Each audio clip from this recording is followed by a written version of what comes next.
I'm not What? stirring. I'm just being real because you're gonna watch back the show. He said, if Phillip Bowes knows that I'm on the other line, you're not gonna answer the phone.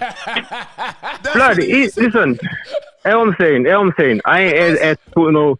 I ain't here to talk no rubbish. Come on. And gas up, man. At the end of the day, man's from the road. Why would I be scared to this ugly brother? Why am I going to be scared to answer the phone to him? Come on, bro. Dream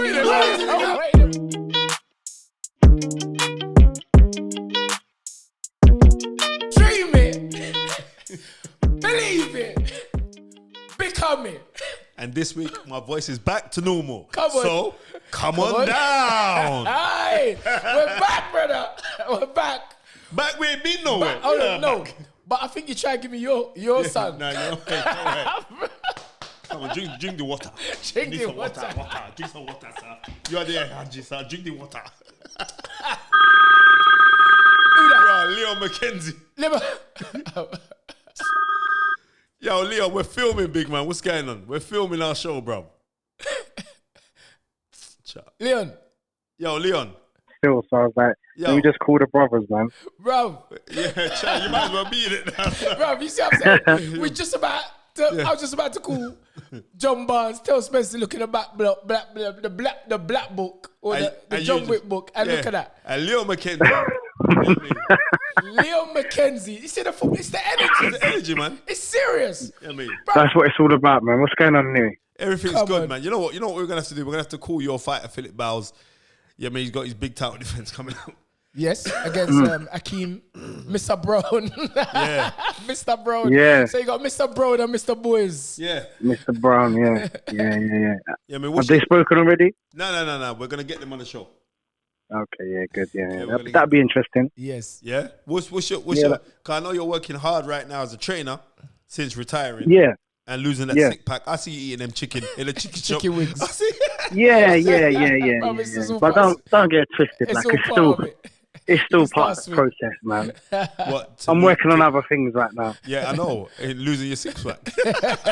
Well, I've got a 4-pack then. Yeah. Well, you better I'll take a 4, innit? I'll take a 4. You're doing 2 better than me, mate. But yeah, it's going to be a great fight. I know you've worked hard, meticulously well with with Phil. Akeem Brown, he's very awkward. Yes. Southpaw, very energetic and moves a lot. Yes. He can't punch. He's not going to knock Phil out. He's not going to do anything in that respect.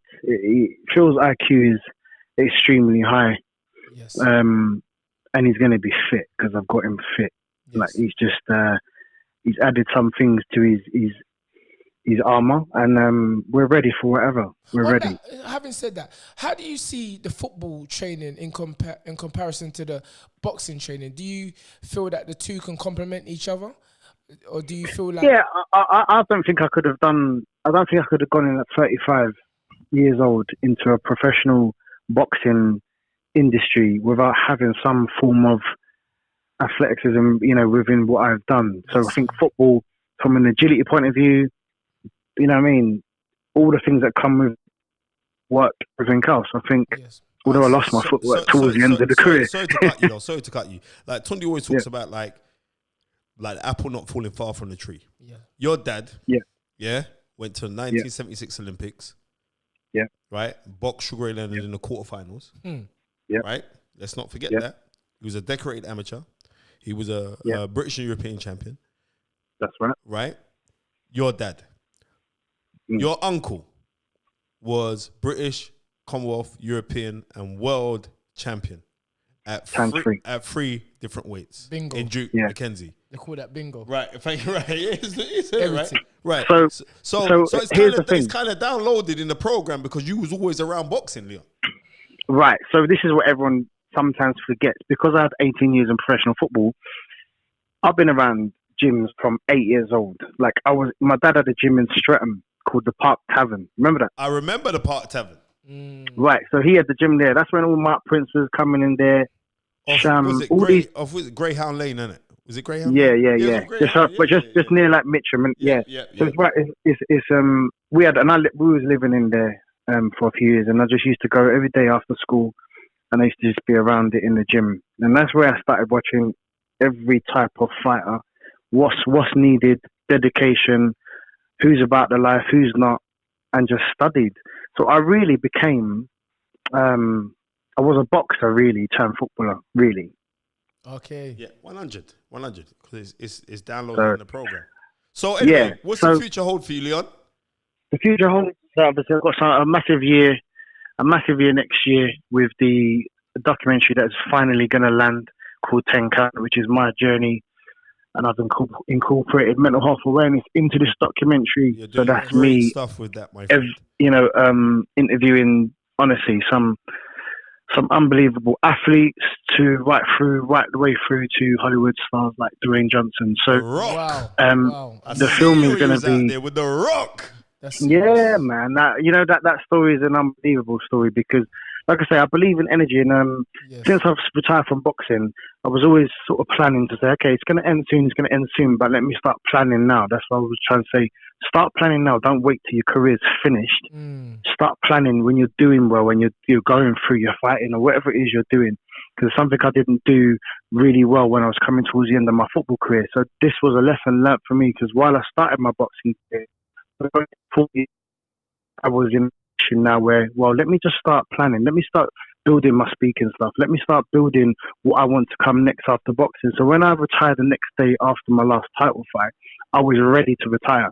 And it was the point of, like, with this particular film, that's why I reached out to Dwayne Johnson. Got hold of his manager. Amazing. And little did I know, a few days later, I'd get a text on my phone at 2 o'clock in the morning. My phone went off. Hi, Leon. Just to let you know, like, Dwayne's read your heartfelt email that I've forwarded on to him, and he's absolutely loving your story. He's loving what you're doing. He wants to fly you over and your team. That's amazing. Incredible. I mean, energy to be honest, 100%. It was one of them where, I put all that into that, and then we went on to the baller set. I couldn't believe what was happening, but at the same time I could, because that's the energy I've put on. That's what I'm truly passionate about. I'm passionate about saving lives, and my energy is going into that. So, that was a fantastic interview. I got brilliant interviews with Kelly Holmes, Ricky Hatton, the list is endless. Wow. That's coming next year. I'm looking to launch my own charity called the Fight It Charity. So that's going to be underway next year around the same sort of time.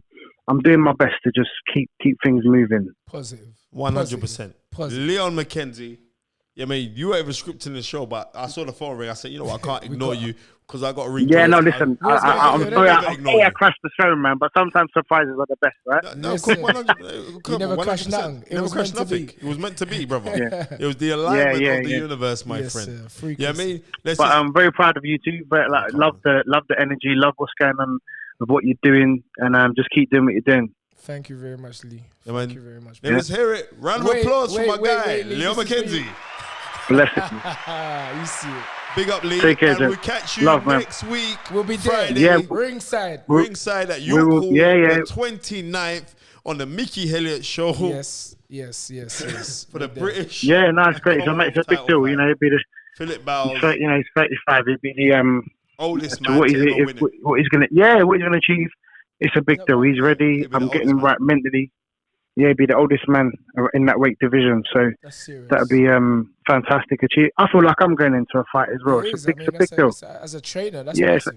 It's a big deal for me. So it's a commonwealth champion, but I'm a young baby trainer. So, but being principal, like, I've studied this. I've got the right people around me. I know what's going on. One second. Yeah, young baby trainer. Like I said, there's certain men that get the download. This is like the Matrix, right? And it's been So I ain't buying into that young trainer talk. You can but I'm trying to be humble with it. I'm just trying to be humble with it. It's me you're talking to, right? It's me you're talking to. So spare me on them things, man. I'll come find you. Right. It's all good, man. Big up. Expect me to see my face on some TV bits next year, man, because I've got a few things coming. Yes. Go do your thing, player. All right. Take care, God bless, brother. Love you. Nice tunes, bless, man. Bye. All right, Spence, listen. All right, I was thinking about this. A couple of weeks ago, you got our producer's hero on the line. You know what I'm talking about? Andy Cole, yeah. Andy Cole. And Gary was gassed. he's still gassed. I was talking to you yesterday, and I was telling you about when I was younger, because I was left-footed. John Barnes was my man. Liverpool was my team. Have you got John Barnes' number in the black book? I'm just low. Come on, man. No way. Come on. Impossible. It's done, man. Come on. If you've got John Barnes in that black book, are you telling me you got him on your book? Well, you're asking me. It's me you're talking to. All right, phone him then. Call John Barnes, man. Chat. Call him up. My co-host, Tunde Ajayi, who trains Anthony Yard, he used to play football. Judd, listen, no, I can talk for myself. Thank you very much, sir. I can tell you're a footballer. Just by listening to your voice, I know you're a footballer. Well, my son's at Palace at the moment, second year. All right, okay. Second year scholar. But I was just telling my son 5 minutes ago, you made me. I was John Barnes when I was a young man. I wanted to be like you so much. As long as you didn't get me in any trouble with a woman, that's okay. Pretending to be me. I had your picture. I had your picture on my wall. I was number 10. Are you left-footed? I'm left-footed as well. As I Good said, lad. Listen, man. Andy used to have the wet look as well, John. The wet look, yeah? And the tight shorts. And the tight shoes. Yeah, the Jerry Curl and the tight shorts. As I'm talking right now, I'm watching your highlights. Nice. What a player. Listen, the good old days. That's when I was young and slim. Let me give you the round of applause because this is an honor for me. That's when we were young and slim.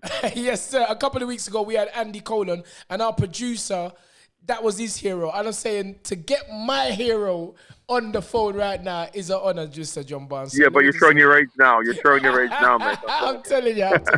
Anyway, Spencer, fire away. Listen, man, it was an absolute pleasure meeting you a few weeks ago as well. But I remember, like, when I was a kid, who was it? Ron Shillingford, who used to be the editor of The Voice. That's right, Ron, yeah. Of the editor of The Voice. Spencer, you're showing your age as well, mate. I am. Don't worry about that. But he brought me down to meet you at the Jamaica High Commission, and you gave a to the young kids. I was just a young professional fighter, and I was 23 then. Mm-hmm. And I remember, like, you were speaking like generically to the young people there, but it was more about, like, Tunde likes to ask every guest, like, what was your motivation? Yes.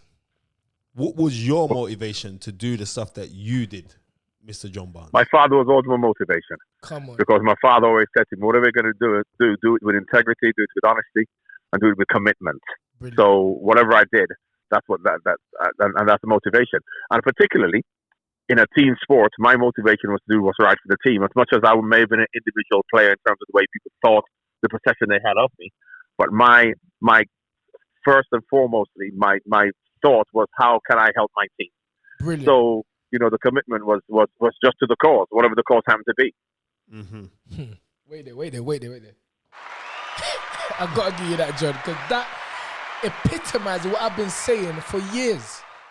Don't be selfish, be selfless. Work for the betterment of the team. And but look, Spencer's a boxer, right? And even boxing, and people may think it's an individual sport, but you got your sparring partners. Yes. You know what I mean? You got your trainers. It's a team. There's no individual sport doesn't require teamwork. Anybody who's gone through any sport understands the value of what a team is, and a team is a community. A team is a family, and you can widen it to the wider community, to your family, to your friends. And that's what life's all about. Right. If we go back and we look at your time, like when you was out in Jamaica and you came to the UK, what year did you come to the UK, John? Well, my father was a colonel in the Jamaican army, and he got sent as military attaché. Your dad was second in command of the Jamaican army. So and he got sent. People think that John Barnes is like he came over from this Jamaican guy. No, John Barnes come from a steam. Yes. But my father, and it was, my family only came for 4 years. So we didn't emigrate. It was just a 4-year diplomatic post. He was a diplomat. Mm-hmm. And he got here for 4 years. And it came coming up to 13. And when I was 17, my father got recalled back. I got offered a scholarship to go to Howard University, a football scholarship, which I was going to take. Yes. And 6 months before, my first club, Watford, just saw me playing in Sudbury Town by West London by Wembley, and asked me to stay. And if that didn't happen, I would have gone back to America, gone to a university there, done a degree in whatever, and probably been living in America or Jamaica now. But I still would have played football. Maybe not professionally, because in Jamaica there wasn't professional football at the time. But as I said, my commitment was to football, and I love playing football. So even if I had a job, I still would have played football, in Jamaica for Cavaliers, which was my favorite team. The thing that everyone will speak about is you, June the 10th, 1984, when it was John Barnes. Oh, come on, touch on that. Listen, the greatest moment. Listen, I'm sorry, John, I have to interrupt Spencer. Just call it the greatest moment in English football. That's what it was. Look, those Brazilians must have been drunk. Somebody would have tackled me. Come on. Listen, it's a little friendly match. Those Brazilians were jokers. I can't believe that nobody tackled me. Oh, what a way to start. The goal is legendary. That goal, John, what was the feeling? That was my first English. That's my first goal for England as well. Your first 20 goal, years yes, old. sir. I'm playing in the Maracana, which obviously, is apart from Wembley as far as I'm concerned, the holy grail of football where Pelé scored all his goals, and Brazilian football is my favorite football. So to even play in Brazil and to play in the Maracana Stadium against Brazil and for England to win the first time ever in Brazil and to score a goal like that, yes, it was special. But as you know, as a sportsman, the most important thing is the continuation and the consistency you show over a period of time. So that was a great individual moment, but individual moments mean nothing unless you continue to grow and to improve and to try and maximize your potential week in, week out. So as an individual moment, yes, it was great, but I don't look at individual moments and judge, my career. Although that was a special time, yeah. Fantastic. That John Barnes is a boxer, man, though. He likes boxing, isn't it? Yes, sir. Yeah. In fact, funnily enough, I used to box at the YMCA on Regent Street. Oh, wow. I used to box, and I love to go sparring. I used to box for 2 years sparring. But I didn't like fighting people I didn't know. You know what it's like. You spar with your friends and I box at the YMCA. But I can't go and fight somebody. I don't know who this boy is. I'm not fighting him. So I went training 2-3 times a week at the YMCA. Loved on the pads, sparring with the people who box for the club. But when you start talking about serious boxing as you do, and that wasn't for me. So but I did like boxing. Have you got any favorite fighters? Listen, everybody loves Mike, and I love Mike Tyson. I love Mike Tyson. But I tell you what, that middleweight, welterweight division with Wilfredo Benitez, Tommy Hearn, Sugar Ray Leonard, Marvin Hagler. Yes. It was, and Mike McCallum, obviously from Jamaica, and Colonel Whittaker, Sweet Pea Whittaker. I mean, that was the golden age for me when you talk about boxers, and you had, particularly at that particular weight, where you had so many good boxers. You might not even have been a world champion and been one of the best fighters in the world, but they had just such a wealth and a dearth of talent. And of course, from the point of view of obviously Nigel Benn, Chris Eubank that time, and Michael Watson, I went to the Michael Watson Eubank fight, the Ben and Eubank fight. I used to go regularly, and that's when it really brought it home to you how dedicated and fit these people were. Because when you watch boxing on television, we all think, I suppose football's the same. We all think we can do it, but when you're ringside and you see how quick and strong and aggressive these people are. Never mind, you watch it on television, you think, I like to have a little go. Yeah, that really shows you. Why didn't he throw the uppercut? You understand? Yeah. And of course, but that's where you talk about dedication being the most important thing in boxing. Yes, talent, but dedication. Because one of my favorite boxers in terms of ability was Kirkland Lang. And Kirkland was a fantastic boxer. Incredible boxer. Incredible. But coming into the last 12, 13 rounds, you can see Kirkland like a little night out, and you can see that maybe he was just good as he should have been. However, in terms of his ability, he was incredible. Absolutely. Kirkland Lang, I remember the night that he appointed Roberto Duran, and for like 2 years, Don King didn't speak to Mickey Duff because he was looking, Roberto Duran was on his comeback trail, and he said, and then like Mickey Duff said, I've got a kid, you can put him in. And they put in Kirkland Lang. They flew him out, and Kirkland Lang boxed out of his skin. It was incredible. Befuddled Roberto Duran, who's one of the greatest fighters of all time. Absolutely. And I love Roberto because he was a warrior. Oh, man. Talking about the greatest of all time, in 2016, you were voted by the Times, the prestigious Times newspaper, the greatest left footer of all time. So they could have had that many left footers, I can tell you. So all the good players must be right footed then. You're being too humble. Come on, John, man. But let me tell you. When things like that happen, and you look at it, the demographic of people who are voting are obviously people under a particular age. Because when you look at people like Stanley Matthews and George Best, people who played in the 70s, who may not have been voted because the people that age don't have to use the internet to get to vote. So I take things like that with a pinch of salt. We all do what we do, and we're appreciated or we're not appreciated. But it doesn't necessarily... So if I wasn't voted, in that group. Yes. Would I have done less than I did? No. And the fact that I was voted, have I done more than I've done? No. So things like that, I take with a pinch of salt. Once again, it's nice to be appreciated. Yes, that's how it must feel. You must feel great to, have that kind of accolade bestowed on you, regardless if you're humble about it or not. Absolutely. No. But the reality is that if that accolade had not been bestowed on me, would I have done any less in my career? No, I did what I did, and if people appreciate it. No, you wouldn't. And as you say, it's a small demographic who have made the votes, and when you're looking at it from a broader perspective, you can say, what about the George Bests? Where were they? Because these guys. But of course, in 20 years' time, you have that vote again where people don't remember John Barnes. I won't be anywhere near it. But I still would have been the player I was. No. John Barnes will always be remembered. 40 years then. 40 years. Even 100 years. Even then they're going to call you. Even 100 years. John Barnes is a living legend. Well, this is our year at Liverpool anyway. I know that's why you're all saying that. Don't worry, this is our year. And listen, my son's an Arsenal supporter. And I had to show him that, boom, we broke your heart. John Barnes, he broke your heart. I'm telling my son, you need to study the legends.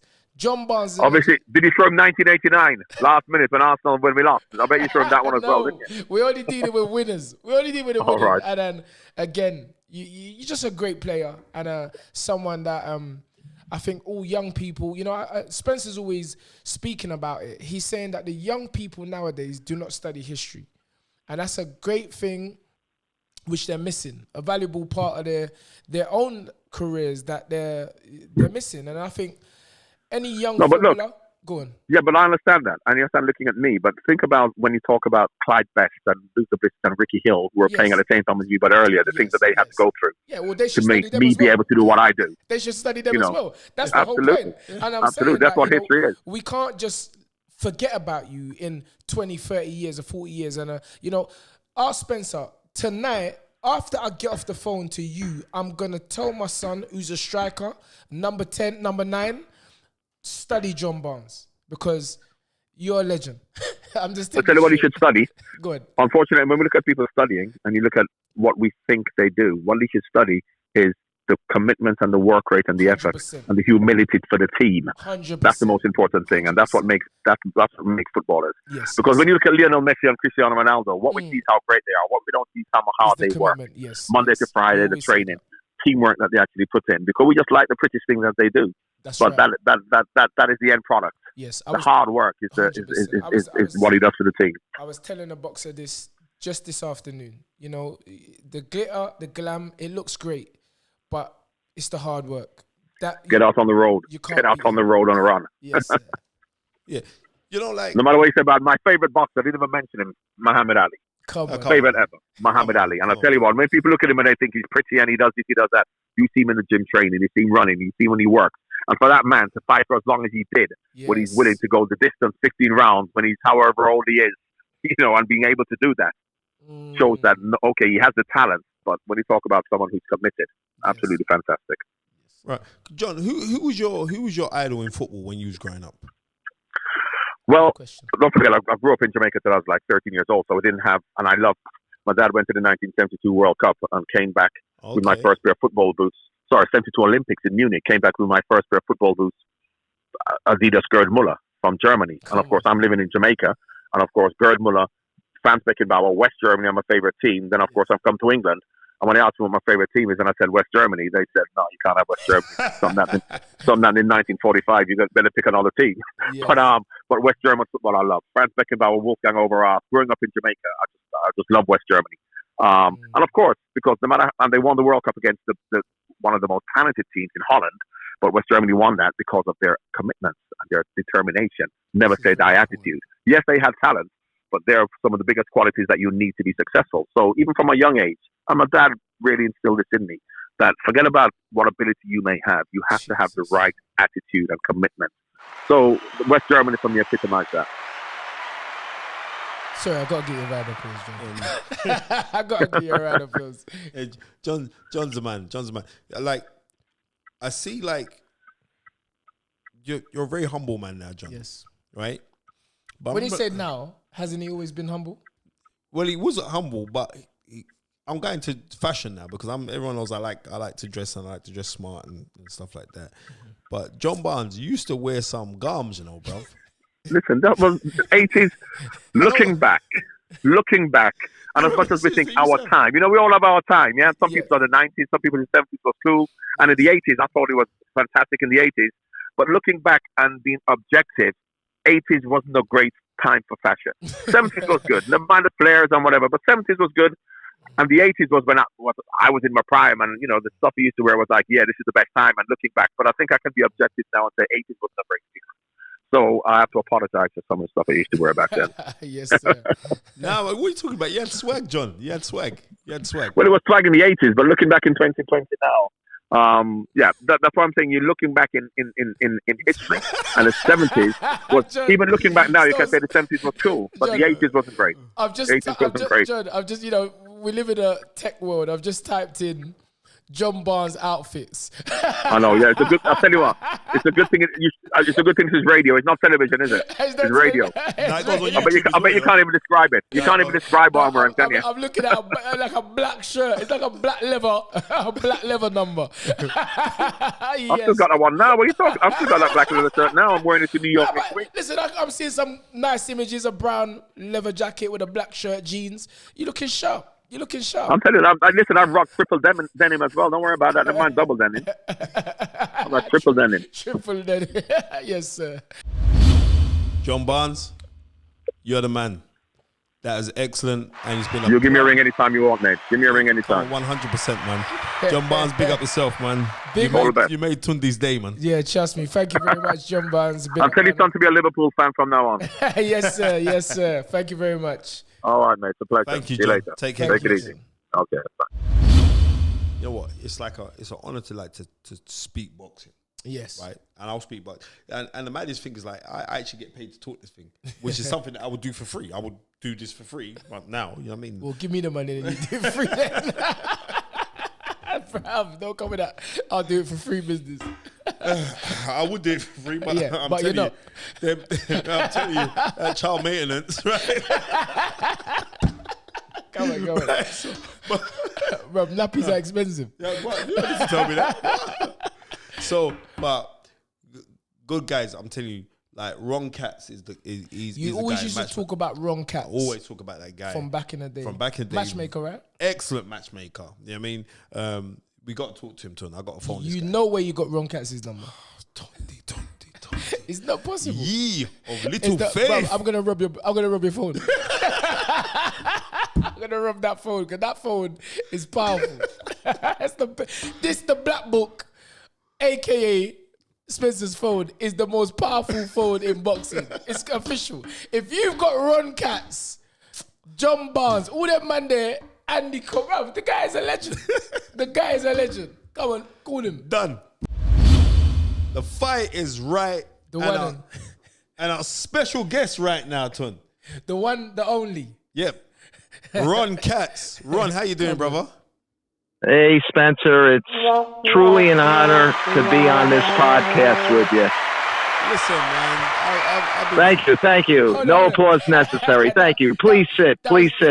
My next show starts in an hour, so hold the applause, please. Nah, it's great being on with you, Spencer. Such an esteemed guy like yourself. No, that means a lot, man. Great historian. Thank you. Very knowledgeable of our sport, so it's really cool to be on with you. Listen, for me to hear that coming from you, you know what I mean, it's a good thing I'm sitting down because that's an honor, and thank you very much, sir. Look, Ron, you've been in the game for like 50 years, brother. Going on it, getting close, pal. Yeah, well, like, if you're saying 46 years, that's 50 years as far as I'm concerned. That's like 44 years. That's as long as I've been living, right? You've done. Now it's the truth. I was born in '73, but you've done so many fantastic things, from like working with Top Rank, working with Sugar Ray Leonard, being around Muhammad Ali. Like, what would you say your standout accomplishments have been? Boy, why did I know you were going to ask me that? Because there's been so many great events with great fights. It's tough to pick out one, but if I, one, can you hear me okay? Yeah, we can hear you, sir. We can hear you. Yeah, because I'm getting calls. I apologize. Don't worry, you're a busy man. One thing that really stands out for me was when James Toney went and knocked out Michael Nunn in Davenport, Iowa, when Nunn was considered untouchable. Yes. And James, was my baby. 1991, that was. Along, and incredible knockout. He scored a massive upset. So and then the Barkley, on a different level there, the Barkley Hearns fights were great. Barkley Duran. I mean, there's been so many, but those kind of stand out to me. Well, the Barkley Duran fight, that was fight of the year. I remember that. That was in Atlantic City. My wife sang the national anthem. We had an unbelievable blizzard that night in Atlantic City. Nobody thought Duran had a shot. Wow. And it turned out to be fight of the year. It was in front of like a sold out house. You couldn't even move in the city. That's how much snow was there. What was that? That was Duran Barkley. What was that? February '89. That was. Yeah, that's when that fight was. Yep, back in the late '80s. Yeah. Yep. That was an incredible fight because at the fact that who would have thought, looking at Roberto Duran, losing to Tommy Hearns at the time when he boxed Tommy Hearns, and then who would have thought 5 years later that you would have seen that same Roberto Duran in a ring defeating a man that defeated Tommy Hearns to become WBC middleweight champion of the world. Come on, spit the knowledge. I mean, he really put forth the effort that night. What a terrific fight that was. Place was going nuts too. Those are great events. There's been so many. That's when Atlantic City was Atlantic City. The one of the fight capitals, along with Vegas over here in the States. Before all these other casinos and states popped up, so those are the good old days. Hi, Ron. Tunde here, co-host for the show. Tell me, what really inspired you to become a matchmaker, and how do you feel boxing has changed over the years? Well, for me personally, I was never really, to be honest with you, a big boxing fan. I mean, I knew who Muhammad Ali was, but I was more of a baseball fan.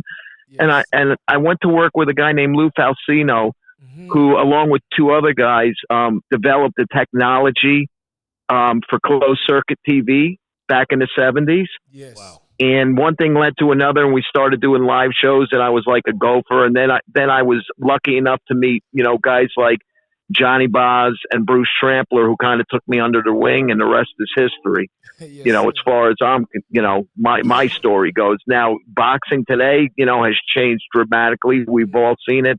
Yes. Now you have, the streaming services dominating the fights that are available to the fans, where in the past, obviously, it was, either closed circuit pay-per-view or free television, in the 70s and 80s. And even before, you had CBS, ABC, NBC over here in the States, especially after the 76 Olympics, with the Leonard, Howard Davis, that team, yes. Spinks brothers, all them guys. But now, people watch fights on their phones. So, it's evolved with the technology that's available today. So basically, you can't really, do you foresee the death of pay-per-view then, basically? It seems like the streaming is the way forward, or, can we see the pay-per-view system coming back, or? Well, I think it'll always be around. Yes. For example, the fight this weekend with Deontay Wilder and Ortiz. Yes. And I think when, there is a fight that calls for the magnitude to reach as many people as you can and generate as much money as you can, it will be seen on pay-per-view, no matter who might be the promoter. I understand. Another thing I want to say, you hold a record of being Ring Magazine's Matchmaker of the Year for 7 years on the trot. Consecutively. Wait, there's a clap. Wait. Yeah, that's like, you turned him. Thank you. Once again, thank you very much. Please sit. There's more to the show. Thank you. Don't forget, second show in an hour. Yeah, no, those are the good old days. When Ring Magazine and KO Boxing, gave out yearly awards. Those were during my top rank HBA days from the late 80s through the middle 90s. It was always me 1, Russell Peltz 2, and Bruce Trampler 3. Yes. I remember one time you were saying that, a matchmaker is the most underappreciated, undervalued person in boxing. Now, why did you say that? Why would you make a statement like that, Ron? Because, the matchmaker is always the guy behind the scenes. He's not the guy, in front of the camera, like the promoter, like the fighters, the participants.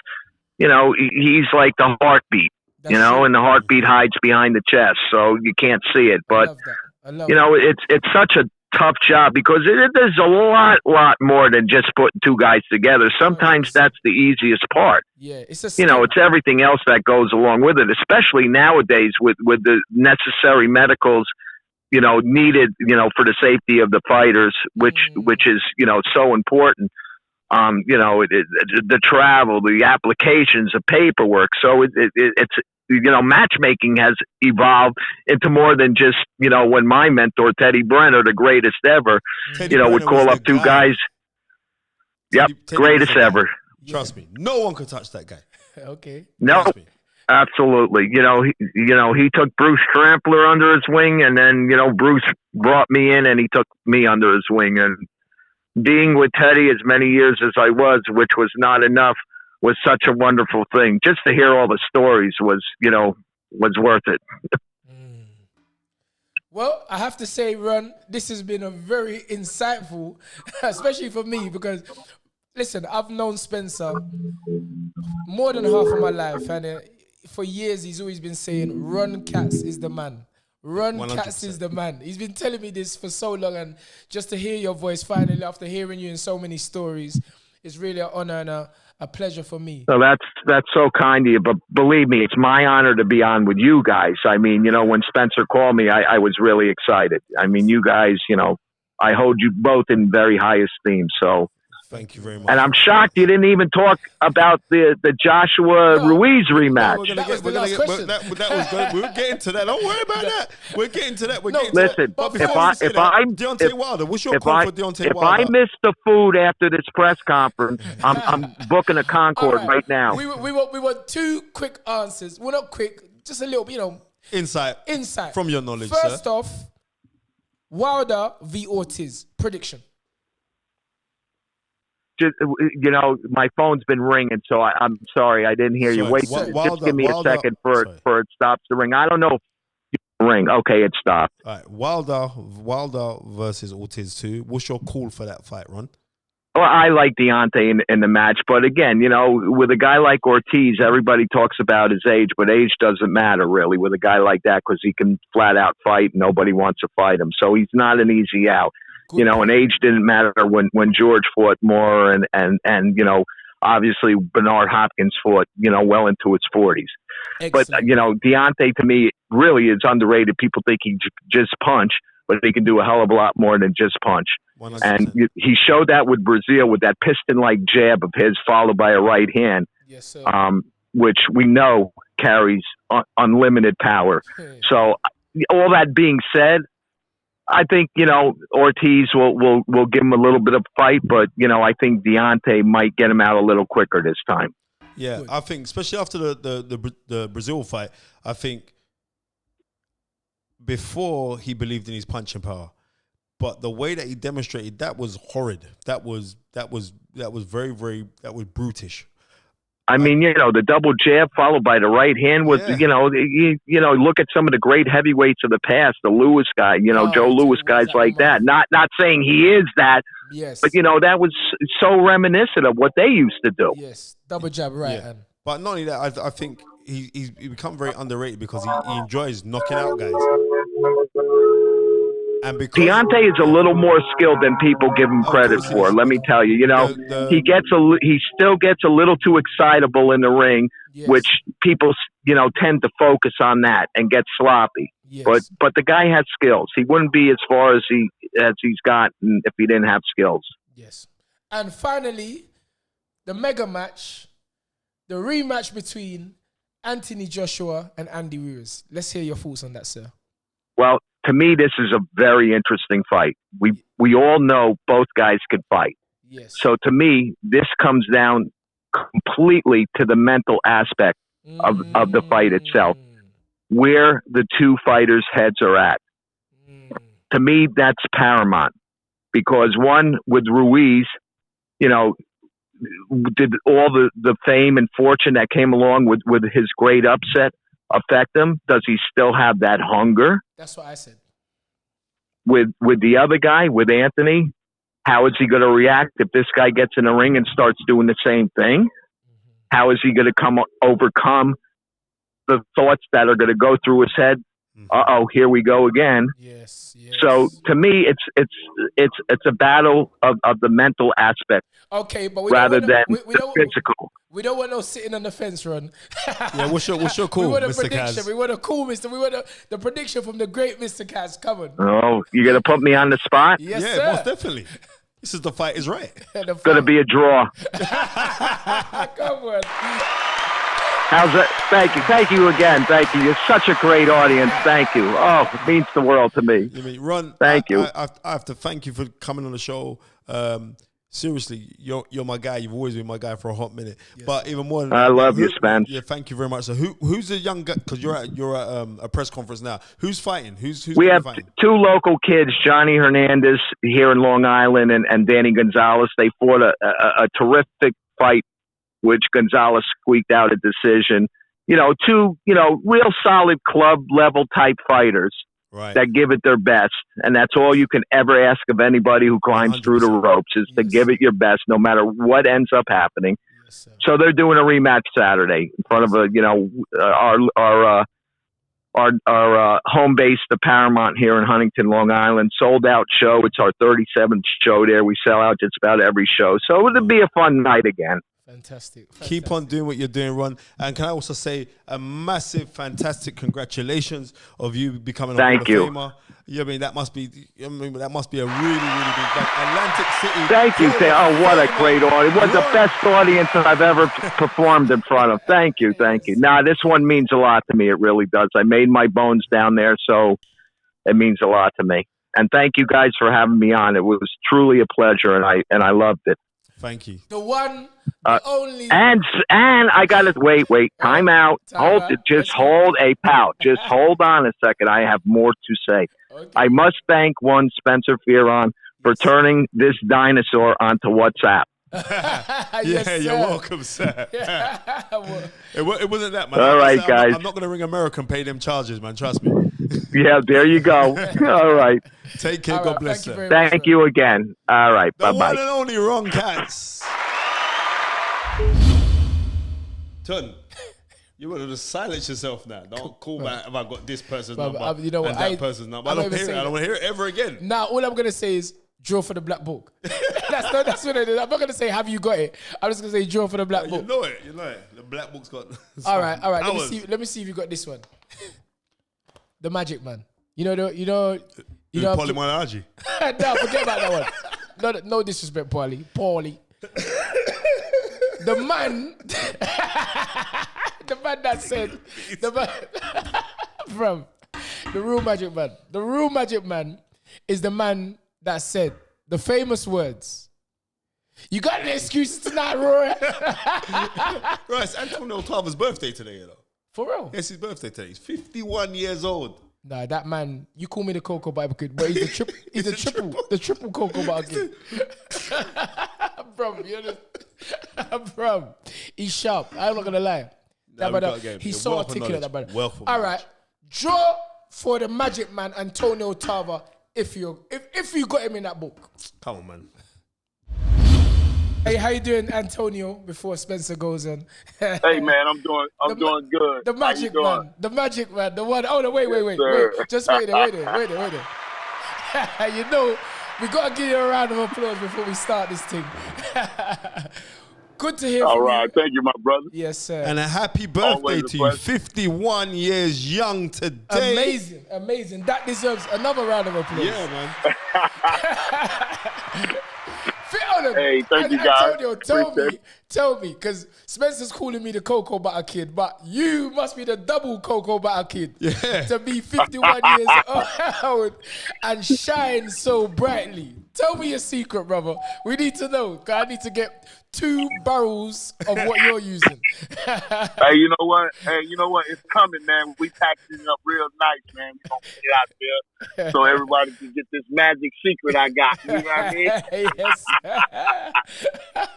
Go ahead. Anyway, Spencer, and Antonio, if we just go look at your career has been excellent. You got to remember, illustrious. I remember the Ring magazine. Sir. I remember reading the Ring magazine, and at the time, the Ring magazine was stating like you were America's. I don't know what's going on here. Sorry. This is live radio, so our phones are going. Was one of America's most decorated amateurs. Yes. Right? You had an incredible amateur record. When you were going into the Olympics, the talk was all about you. And at the time, you had a Floyd on the team for the Atlanta, Georgia Olympics in '96. Antonio Vargas was on the team as well. Fernando Vargas. Sorry, my apologies. Right? Yes. Fernando Vargas was on the team. There were so many names on the team, but you were like the guy that everything was on. I think you was the team captain as well. Everything was like, all the lights were on you, sir. When you didn't come out with that gold medal, did that make you even more hungrier to turn pro and succeed as a professional fighter? Good question. I don't think because of it, no. I think, once everything got going, I saw that, my role would be a little different than others. I knew that, I would have to buckle in and, really dig deep because, I just had a different role than the other guys that were, highly touted on that team that stood out on that team. And when you think about everything I had accomplished prior to, the 96 Olympics, and even coming out of that Olympics with a bronze medal, eventually losing to the gold medalist, Vasily Girov. I mean, I don't understand, when I think back, I don't understand how I started my career. And I didn't even have a manager or a promoter that felt that I was worth anything investing in, or getting behind or moving or directing, So I never had that. I never had that cushion. It was all or nothing for me every time I stepped in the ring. So, it wasn't no backup plan. I was all in, That's how I look at it. And I had to do it that way. And I wouldn't expect it any differently, man. I didn't expect for anything to be easy or handed to me. Yes. I just knew if I stepped in that ring, they couldn't beat me. I was going to eventually get my day. You know what I mean? I just knew if they couldn't beat me, they couldn't stop me. So I knew my day was coming. Yes. Having said that, correct me if I'm wrong. You have never been dropped in a ring or suffered a cut. I mean, I've been knocked down once, man. I've been knocked down, a legitimate knockdown. Okay. It was against Reggie. Oh, it was against Reggie Johnson. Yes. He hit me with a little right hook. And I think that right hook dropped a lot of people. It dropped William Guthrie one time. He won the light heavyweight title. Yes. IBF light heavyweight title. But I fought Reggie Johnson, I think, my 12th, 13th fight, man. He was a multi-division champion. He was, a solid fighter for Houston, Texas. And, I proved that I belonged in that talk. Yes. Yes. I beat a solid guy. Reggie Johnson, I think before I even, took off. So that was for all the regional belts. I won the USBA and the NABF. So that made me number one contender basically across the board, when I beat Reggie Johnson. Sorry. Because after the Reggie Johnson fight, yes, I remember you had the rematch fight with Eric Harding. The way you beat Eric Harding in the rematch, where you stopped him, you had to know Antonio Tarver was a serious brother. Yes. And then beating Montel Griffin after that fight. Yeah. But the number one question, you know what the number one question is. You know what the number one question is, Montel. And let me tell you something. If people didn't know you before the Montel Griffin fight. They definitely knew you when you fought Roy Jones. Because after the first fight, I ain't even talk about the first fight. The first fight to me is irrelevant. It's what happened in the second fight. You go to the center of the ring and you say to Roy, you got any excuses tonight, Roy? Come on, hold on. I've got to give you a round of applause. Can you see that?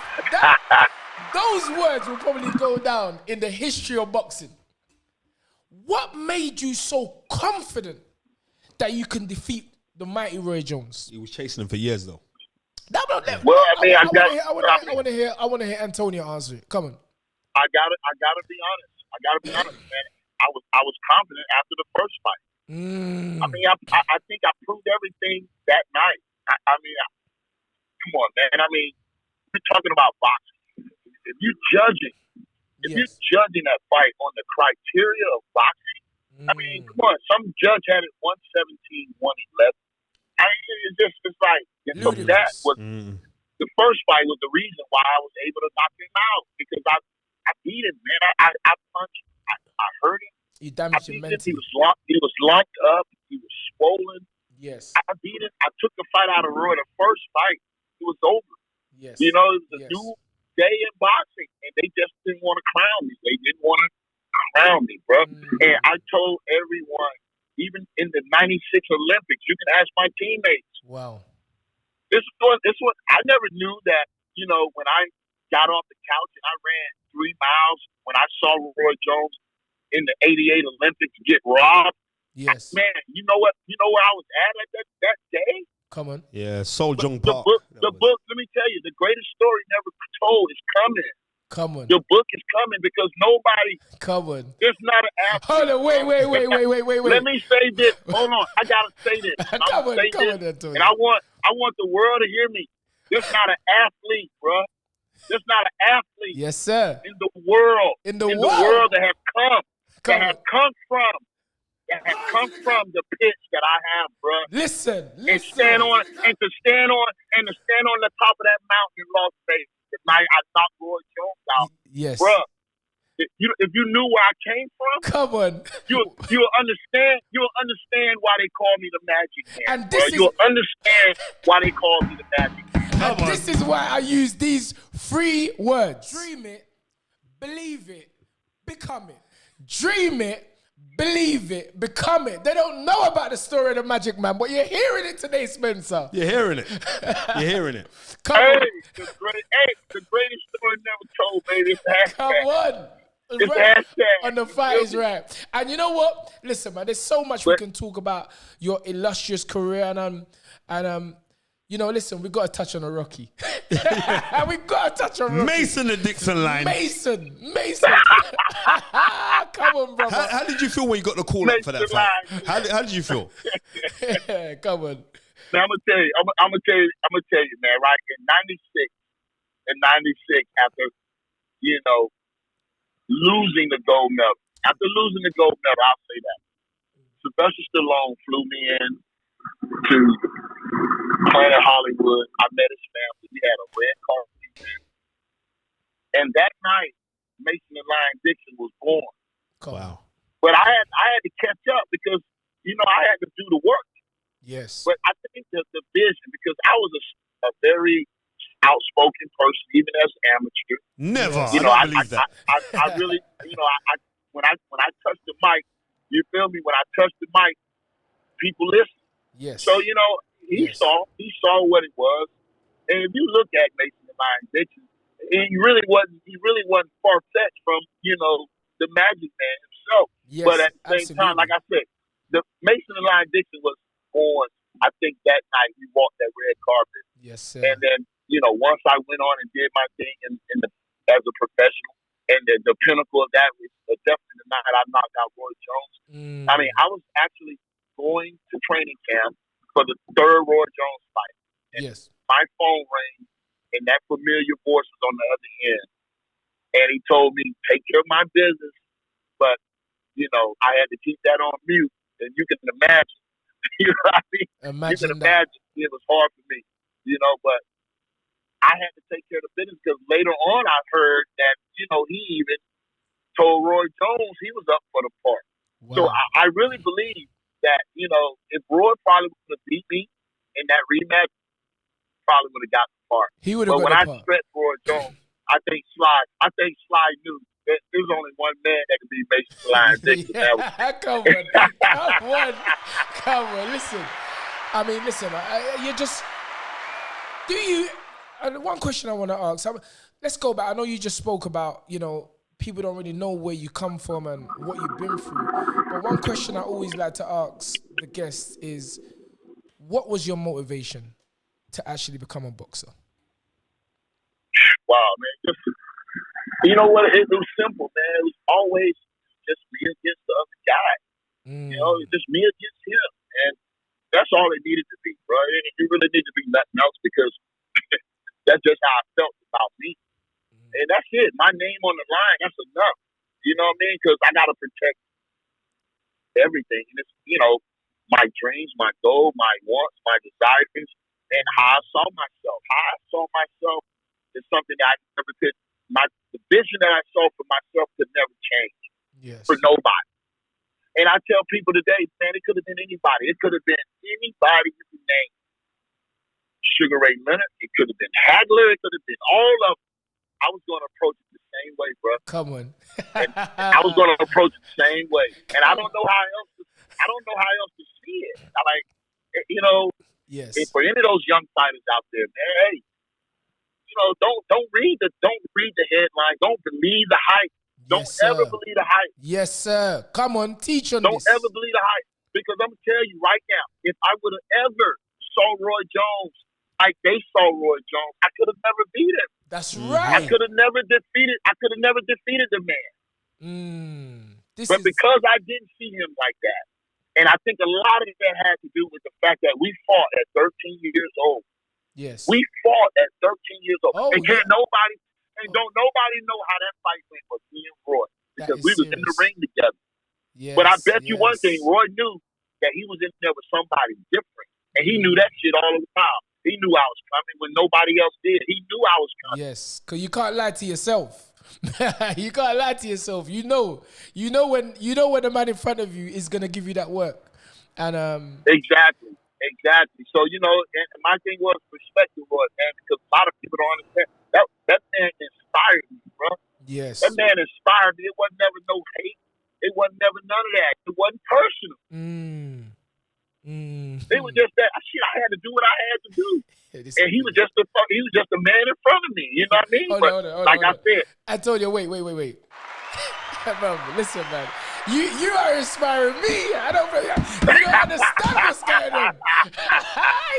Listen, man. Go. There have been so many great fights, and you've been involved in so many great fights throughout your career. Yes. But I've touched on this.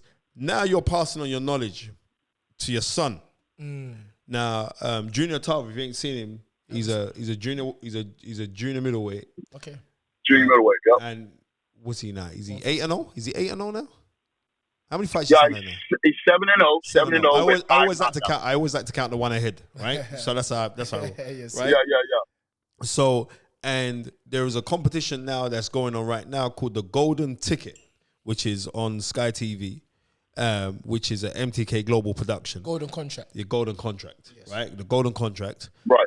And I'm sure if they do the light middleweight one, I'm going to have to put you in contact with the right people, because I see your son fight and he can fight, man. Yeah, but Antonio, that's quite interesting. What do you think about these competitions that are kind of like, because me personally as a trainer and a manager, I train and manage Anthony Yard and I manage a few other kids, I've never really been a fan of these competitions on one night, because it's not a one night competition. No. But what I'm trying to say is it's a lucky dip, and I want to hear your opinion on it, because I've always felt that that's like another man writing my destiny, and I want to be in control of my destiny and do things my way, and I've always felt that going into competitions like that, it's like a lucky dip. Nah, this one's different. No, man. Let me hear what Antonio has to say. It's different. It's not different, because come on. Go on, okay. Antonio. I mean, I like the format, the competition format that they had, like in the Super Six or whatever. And this one's something similar like to that. Yes. That's what it is. This is like you know, Okay. Okay. You know, sometimes you can get the luck of the draw. That's You what can get the luck of the draw. You get the tough guy first, whatever. But in a tournament style fashion, I just believe the cream always rises to the top. Simple you know as what I mean? If you take the politics out of the game, the cream will always rise to the top. That's a very You good can put these same 6 fighters in a tournament, and you can do a different tournament, different ways. The best fighter going to win. It's you know, on a more consistent basis, the best fighter is going to win. Yes. 9 times out of 10. Having said just that, like in rematches, yes, normally the best fighter usually wins. Okay, and in a rematch. and you have a very impressive record in rematches. Yes, sir. Trust me.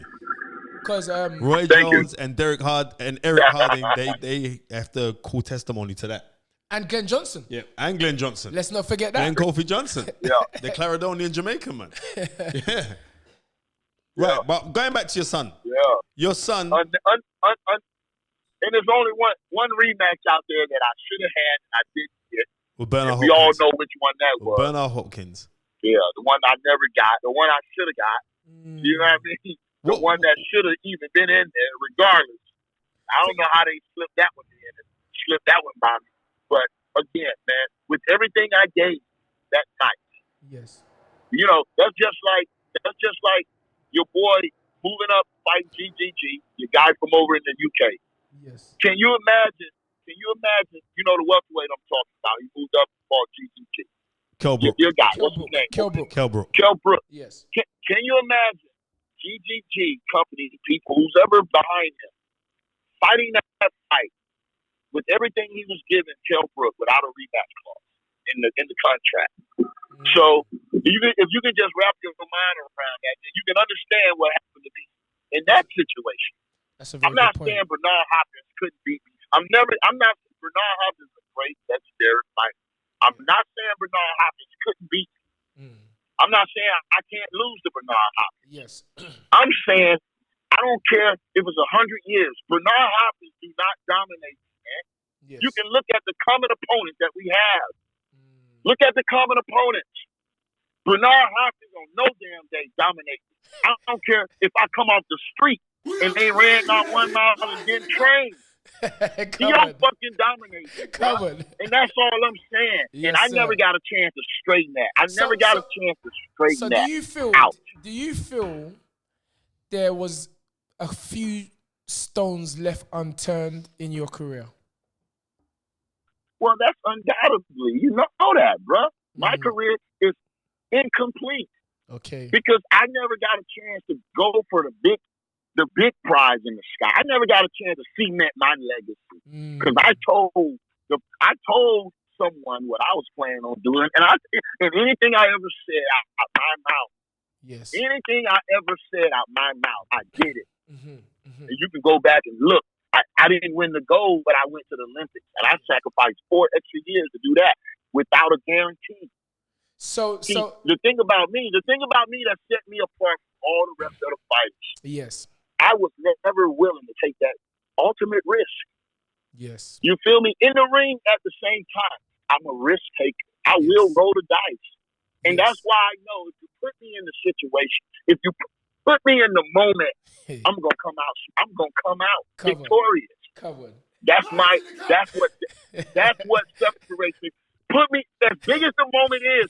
It could be the biggest moment, like winning the heavyweight title. Yes. Put me in that moment. I don't give a damn if I'm against Goliath. I'm gonna slay his ass. Yeah. Okay. So what I want to know is, what does the older, the more wiser Antonio Tarver tell the younger one?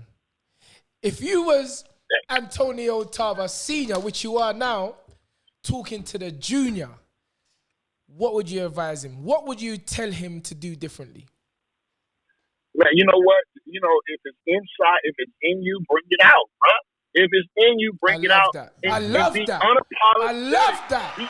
Be unapologetic. I love this. Come on, Antonio. You don't got to give a round of applause. This is the real talk on the Fight Is Right. Come on. Give us the buzz. If it's in you, bring it out, man. Right. Hey, man, look, I've had a great career. It's been I owe everything to boxing, bro. You feel me? I love the sport. I love the game. I love where the game is at today. You know, a lot of hungry young fighters out there. And like I said, I want to put on my business suit now, bro. And I just want to be an example of what these fighters can do and how they can really make an impact on giving back. I think I have something special here in Tampa. I put myself out there.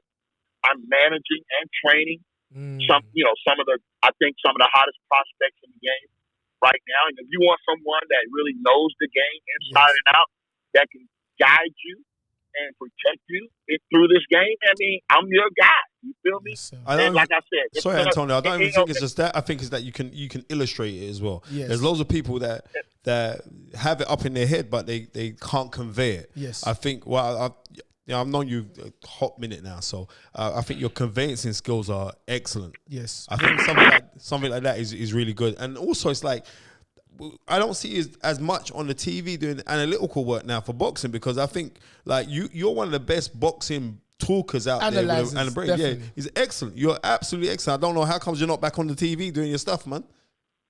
Well, man, you know, we got Tarver's tape. You can find me on my social media. We're going to be doing and breaking down all the big fights. Okay. You know, I'm very, very excited about Harrison and Charlo coming up. That's a good fight. We got AJ and Ruiz. I'm going to break down that fight. Right. How you calling that fight, AJ Ruiz? How you calling it? You know what? Obviously, I'm going to say this. Obviously, somebody's in AJ camp has been listening. Because the first thing I told him when I saw AJ on that scale in the first fight, he's way too big. And now it seems like they've been listening. They've leaned him out a lot more. And I think that in itself will lend to him in winning this fight. I don't know how this fight is going to take place because, like I said, when I watched that first fight, man, it was obvious that Ruiz got skills. And if Andy Joshua's skill set doesn't improve, I mean, he's going to be in trouble, not in this fight, but even going forward. He got to get a skill set up. Do you think that... You know what I mean? Yeah, but he's getting it up now. He's got good guys in his corner now. Yeah, but that's the point I was going to make. He's enlisted new trainers, but I remember listening to Emmanuel Stewart saying that, when you get a new trainer 5 fights. It takes at least 5 fights for the new training to set into the boxer. Do you feel AJ's had enough time to take on what the new information he's learning? The readjustments. You know what? Now, see what happens. What makes a great trainer and a great coach is that how he communicates with the fighter. Yes. You know what I mean? Yes. That's the key. How you communicate. That's exactly and how right. the fighter retains that information. Yes. You feel me? Like a lot of people can teach someone, but can show someone something, but can they duplicate? Like, can they do it themselves? See, can you do it yourself? Can you do it yourself? Wait. And this is why I say trainers have to train. Trainers have to train. How are you telling me to do something you can't do? That don't make no sense. It just doesn't make sense. But come on, elaborate more, please, sir. It makes it easier. It makes it easier when the trainer can actually duplicate or show the fighter what they're trying to convey. Yes. It's just easier. And a lot of times, see, you got to win the fighter's confidence.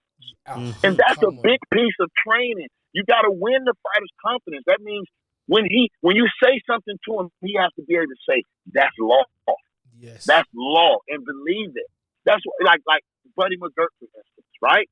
I'm just using his name because people know. Like, no matter what we ever did in preparation, I know when the fucking lights hit, between those rounds, I got the best man in that 1 minute. And I don't care what we got to do to make adjustments. He's going to give me the right information. Yes. And I'm going to go out and execute. Now, that's the key. Execution. They don't pay us for knowing what we know. They pay us for executing what we know. You can know everything, but if you can't execute the shit, what good is it? Brilliant point. So, Brilliant point. execution. Execution is the key. Confidence. You got to be able to show the fighter one time, and he got to believe. He got to believe it. And that's the connection that trainer fighter has to have. Absolutely. And a lot of times, even with my own son, we butt heads. It's not getting through. But let somebody else come tell my son the same thing.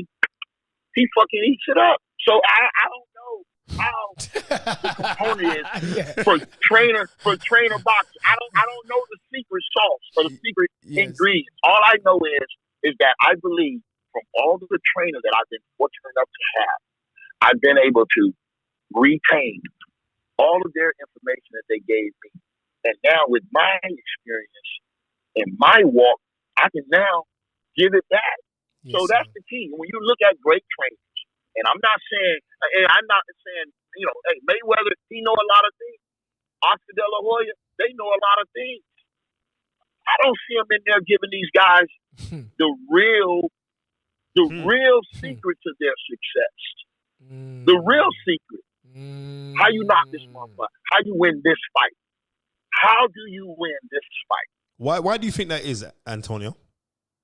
Shit, I don't know. It's work. It's hard work. You know what? I don't know how many people that are that can humble themselves enough. Oh my goodness! Humble themselves. Talk on this thing. To humble themselves enough to really, be 100 with someone and give it to them as if you want them to truly win and really be successful. Absolutely. Like, I don't know, but I train everybody I train like that, like a fucking champion. I'm giving them the same information, but I don't know how to do it any other way. I'm giving them, even if I train a 9-year-old fighter, I'm training him the same way I would if I was training somewhere. I'm giving him the same information. It's just from where he's at right now. It don't make sense to give him all the skill sets right now at 9, but it's a gradual step. You got to go through the same A, B, C, D, same way till you get to that platform. Yes, sir. So you train them the same way, with the same energy, with the same passion. Same thing. Right. And we're gonna wind up now. So I want to know, lastly, what's your call for the Wilder Luis Ortiz rematch? What's your call? Who you got in this fight? That's gonna be a good fight. I can see both of these fighters winning. I don't like to make predictions, but at the end of the day, I believe Wilder still knocks him out. I believe that. He'll find a way to knock him out. But at the same time, it's going to be some rough patches in this fight. And if Ortiz is in that type of shape, I believe if he gets Wilder hurt again like he had him hurt, I think he'll finish him this time. But I think Wilder win this fight by not getting hit in the big punch. Wow. I think his defense is going to be more important in this fight than his offense. And I just believe that because Ortiz seemed to be in fantastic shape. Fantastic shape. Well, it has been an absolute pleasure. I can say I talked to Mason. A few years back, me and him were just sitting down, breaking down Terence Crawford against Ricky Burns. Literally I was at his house. And years later, both of me and Spencer are talking to the great, the one, the only, Antonio Magic Man Tarver. Thank you very much for the interview, man. God bless. We'll post this out to you, man. Keep on doing what you're doing. Thank you. Hey, I'm not going to be satisfied. I'm not going to be happy until I'm sitting in the studio with you guys in the UK. It's coming. Come on, it's coming. Don't worry about it. It's coming. It's coming. It's coming, All right, brother. All right. Thank you very much, Antonio. I appreciate it. Thank you guys. Take care. Have a good day. I mean, we're going to be blessed next weekend because next weekend we've got Phillip Bowes. Hey, Phillip. Yeah. Come on. Versus Rudy. Mr. Brown. No, his name not really. His name is Mr. Brown. That's gonna be unbeaten kid. Yes. Gonna be unbeaten kid. We see he had like 13. He's 13-0. Yes. 1 stoppage win against Phillip Bowes, who's now the Commonwealth champion. That's gonna be a great fight.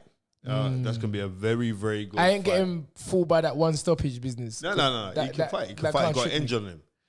And Phillip, as Leon was saying earlier, he's got skills. He's very tricky, slippery. Yes. That is going to be a really, really good fight. And it's a shame it's not on TV. People don't realize Phillip can punch, Exactly. Phillip can punch. And more time, punches is about your commitment to the punch. But Phillip can punch. He's got heavy hands. I've trained him. I trained him when he was like 8 years old. I remember. So I know Phillip well.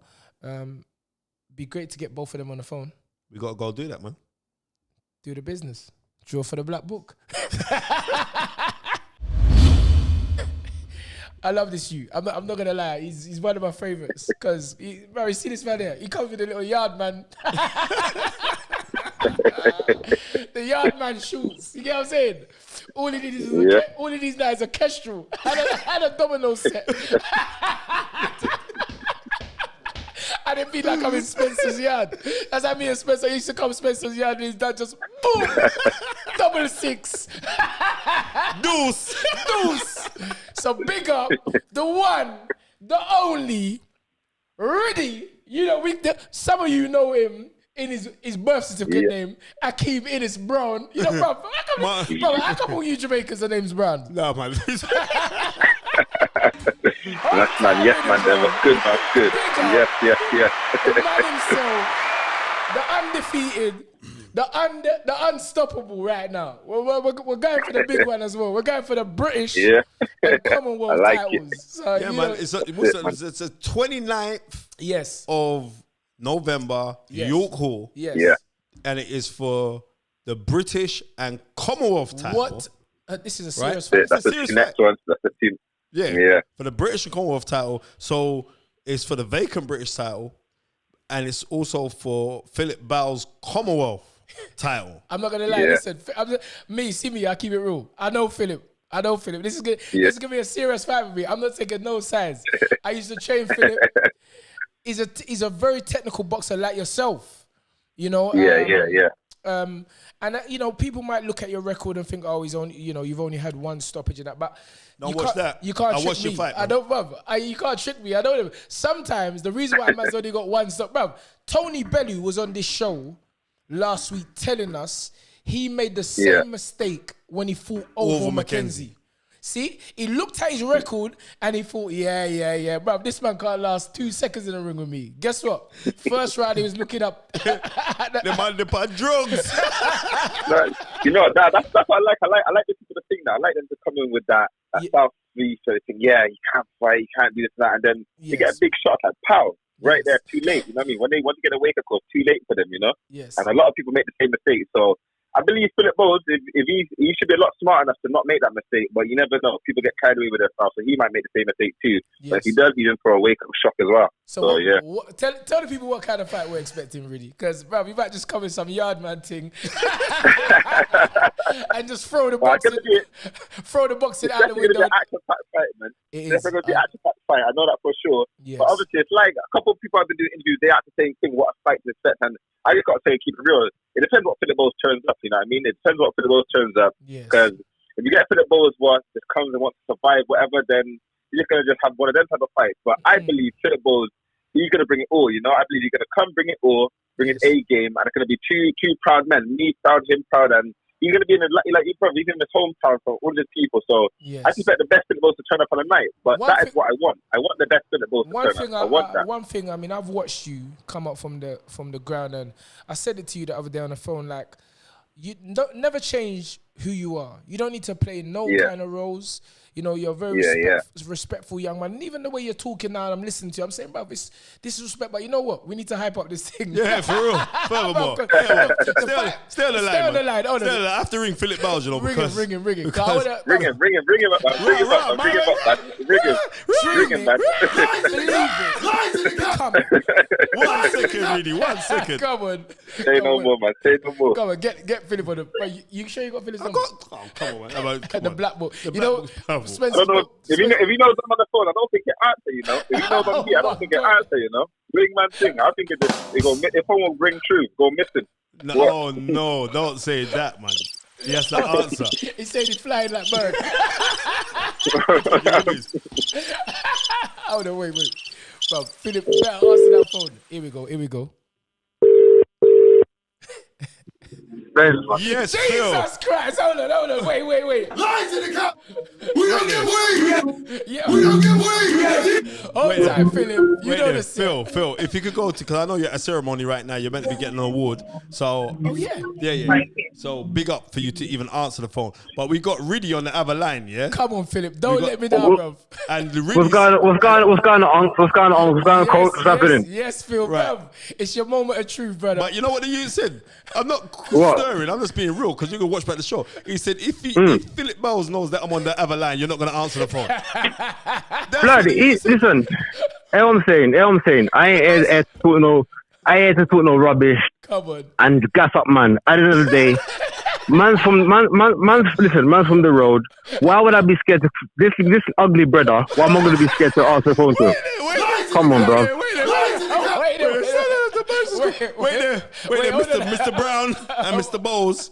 You two are all fighting for Philip's British or Commonwealth title. Yes. Right?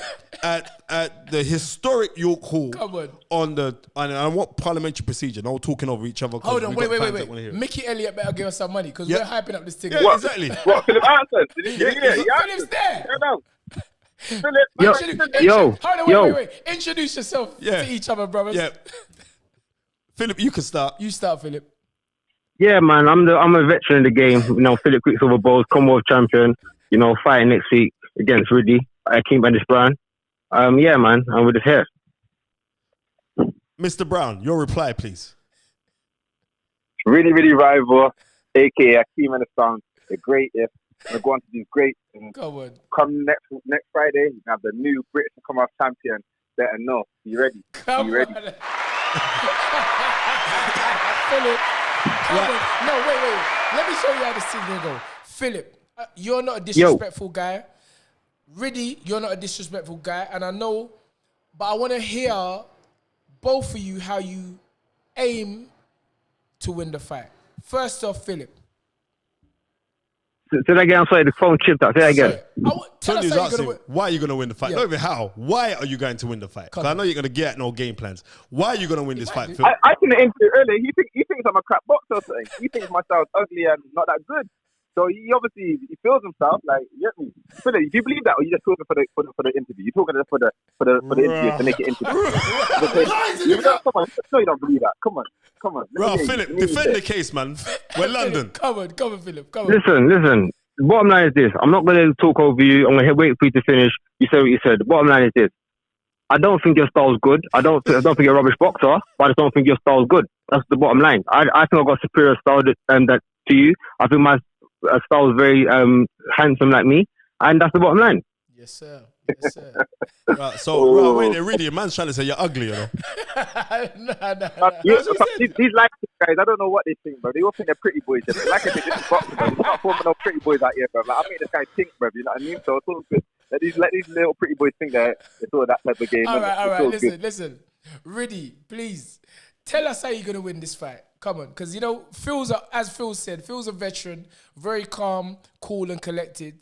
He just believes he's got a more superior style to you.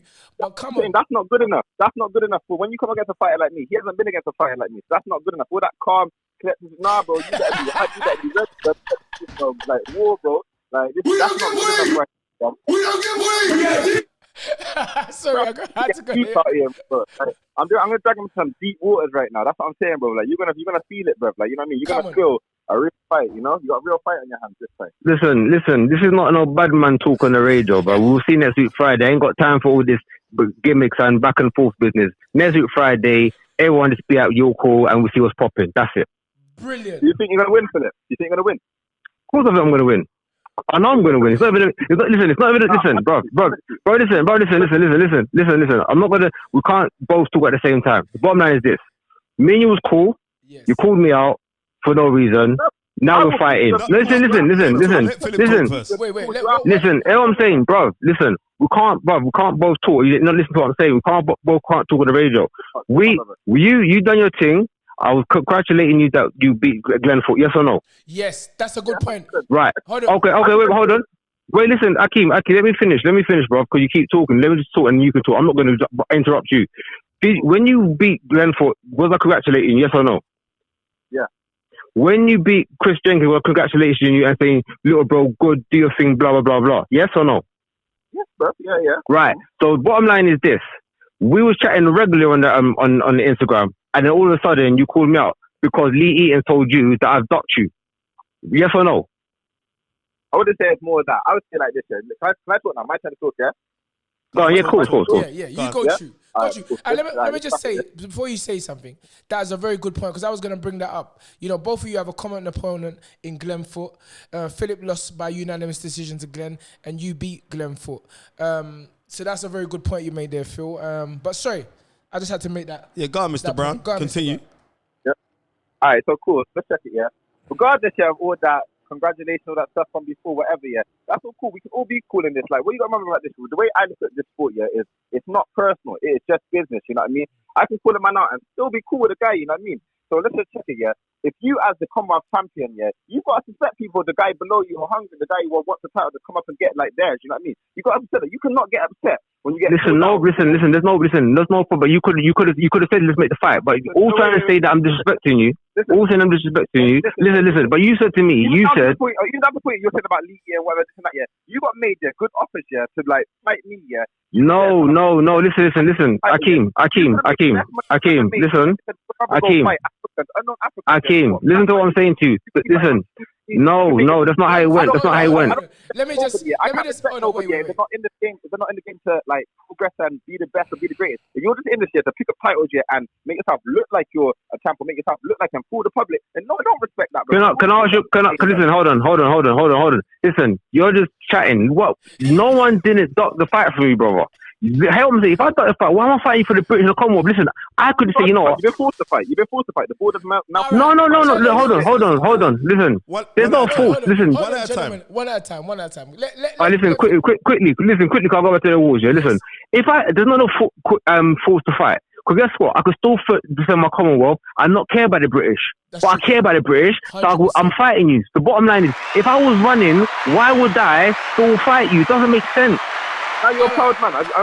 You're a proud man. Gonna fight. You're gonna fight. Yeah, cool. Yeah, let's get it on. All right. Yeah, that's what I'm saying. On that note, listen, guys.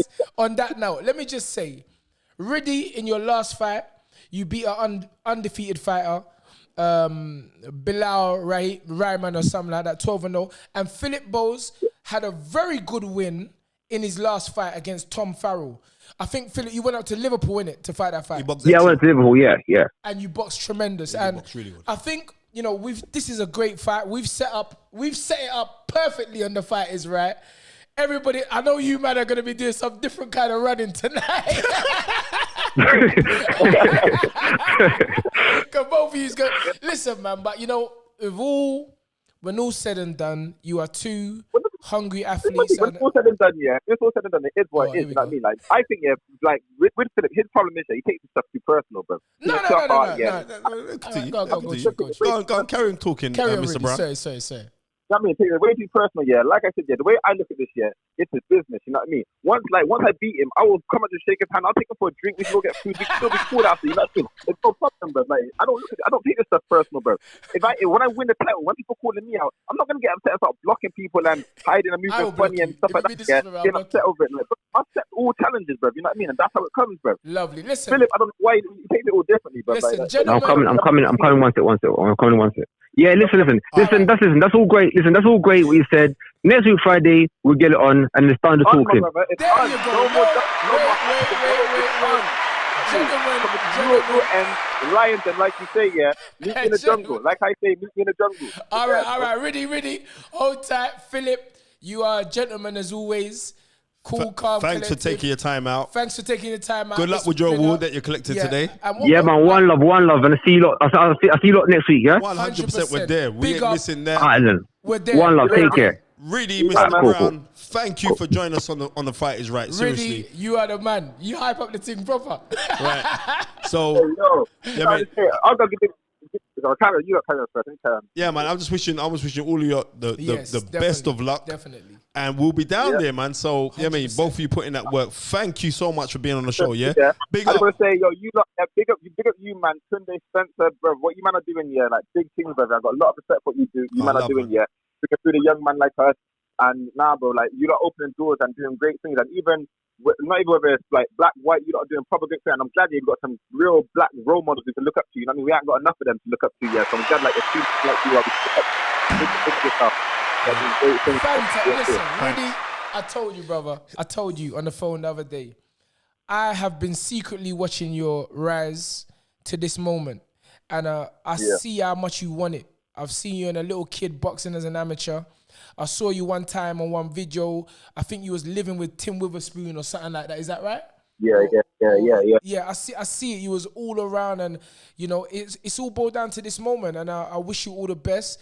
Again, Phillip Bowes is a long time friend of mine. Listen, Phillip used to train with me when he was like 6 years old. He came into the gym. He used to stay in my yard. So like, but as you said, quite rightly said, this is business. You know, it's not personal. We're all out here. We're trying to better ourselves, better our families. And again, I just thank you for coming on the show. You're a young man. You're on the rise. And yeah, you're doing your business. I love for that, man. Love for that, bro. Right. I guess I'll catch you that down. That's sweet, yeah? 100% with them, man. 100%. Once again, Riddy. I'm not even call you Riddy. I'll call you Mr. Brown. Mr. Brown. Mr. Brown. Mr. Brown. Oh, yes. And got a bookie shop with him. I'm Mr. Bowes. Mr. Brown and Mr. Bowes. Let's get it on. The fight is right. Anyway, ladies and gentlemen, we want you to go out there and ask us any questions for the show. Because, you know what I mean, without you guys, we're nothing. So we like to interact with you guys. How much cream do you use on the face? Yeah, we want to hear interaction from the audience. So ask us anything. Ask us a boxing question, a life question, a motivational question. We'll pick 2 or 3 out of the hat. And roll it onto the show. And we'll roll it onto the show. It's been a plum pleasing pleasure today. It's been one of them days, man. You know what I mean? Like, what a show. You know what I mean? Antonio Tarver. Well, it just keeps getting better. John Barnes, you know. John Barnes. No podcast can talk to me. I don't care what no one says. John Barnes. You can't beat that. You can't. Hold on. Andy Cole. John Barnes. Yeah. My hero. Gary's hero is Cole. My hero is John Barnes. I used to have the big bite. Running down the wing with a big down. John was slim them days there. It's later on in his career. I think he had a bit too much Jamaican patties. But John Barnes, it's been a really, really good show. I want to say to everyone who's liked and subscribed and downloaded and comment and commented on YouTube, on Spotify, yes, on iTunes and on SoundCloud. Yes, right. I'm just so grateful. I'm overwhelmed. So I got to say thank everybody for the support. Tunde, over to you, my friend. Well, the black book does it again. That's all I can say. And I'm gonna sign out by saying this. Dream it, believe it, become it.